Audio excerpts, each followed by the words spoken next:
Somewhere in a desert, in a heavily guarded underground hall, thousands of machines were spinning, enriching uranium. The facility was sealed off from the internet completely. No connection in, no connection out. It was supposedly impossible to hack, and then the machines started tearing themselves apart. The engineers were baffled. Centrifuges are delicate, but not this delicate. They were failing far faster than they ever should. Hundreds of them, and nobody could work out why. Every gauge, every screen in the control room said everything was perfectly fine. What they didn't know was that months earlier, the attack had already walked in the front door.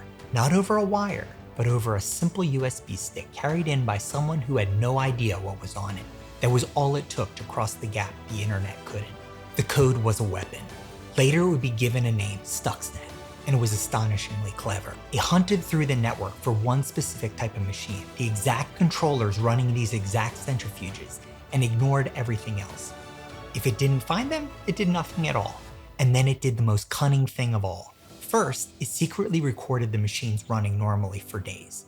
Then, when it began its attack, it played that recording back to the control room, so the operators watched a calm, healthy readout while a few walls away, the real centrifuges were being driven to destruction.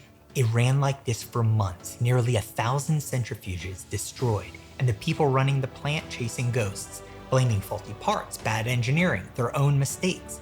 The sabotage was invisible because it hid inside one thing they trusted completely: their own instruments. Stuxnet was the first weapon in history made entirely of code that could reach out of a computer and physically break something in the real world.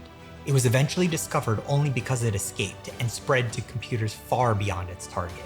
The age of war fought with software had quietly begun.